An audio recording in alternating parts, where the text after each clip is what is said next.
Acha, acha, acha, acha, acha, acha, acha.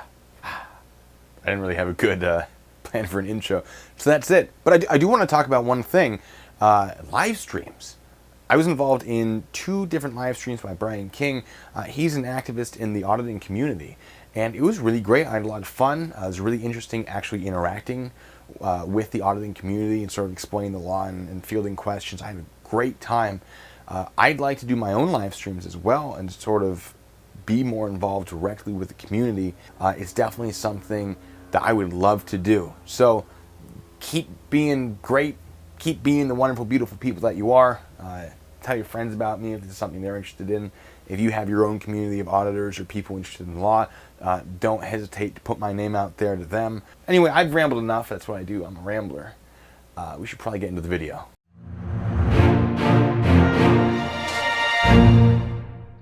This is my first auditor audit regarding your right to film inside of a federal building. This particular video is an audit of Johnny 5-0, obviously, and his arrest inside of the Veterans Affairs Hospital at Long Beach, Virginia. Johnny 5-0 has removed his original videos, but I have been able to find clips of what happened. Since I don't have all of the clips, I still have to talk to you guys about what happened a little bit.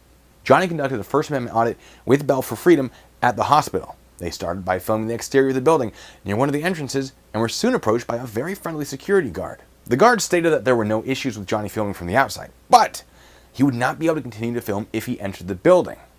Johnny's immediate response was to walk into the hospital and, of course, continue to film.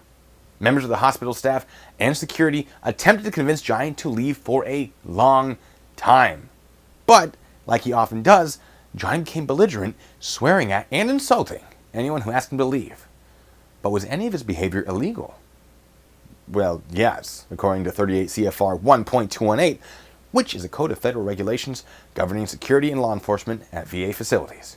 First, let's start with photographing for news, advertising, or commercial purposes.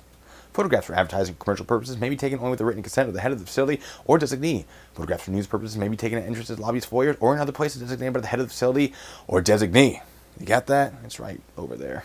You want to read it. I'm a fast reader. Now, the content Johnny creates is considered a source of news, which is what would give him the freedom of press, granted by the First Amendment. But I don't remember Johnny ever articulating that he was a source of news, and his video doesn't exist anymore, so we can't go back and check.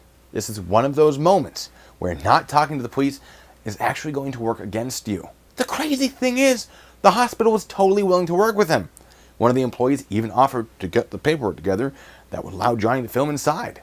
But Johnny refused.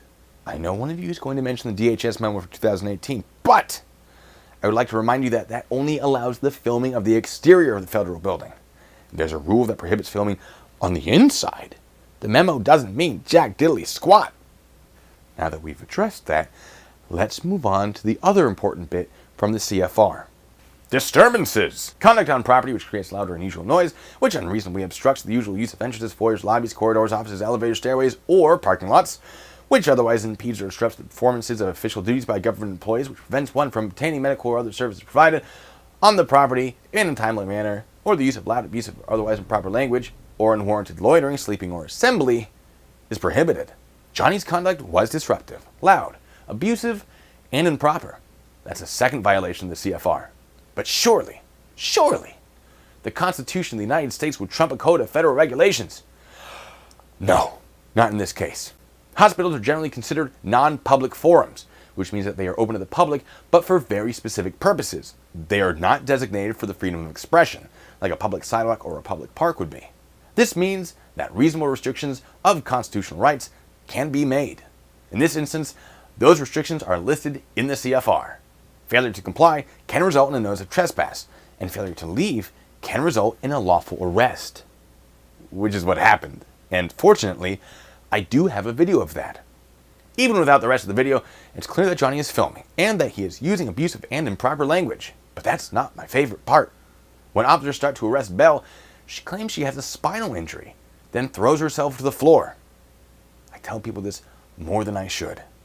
Assuming your medical issue is real, and an arrest would be harmful to your health due to the nature of the medical issue, do not go out of your way to break the law.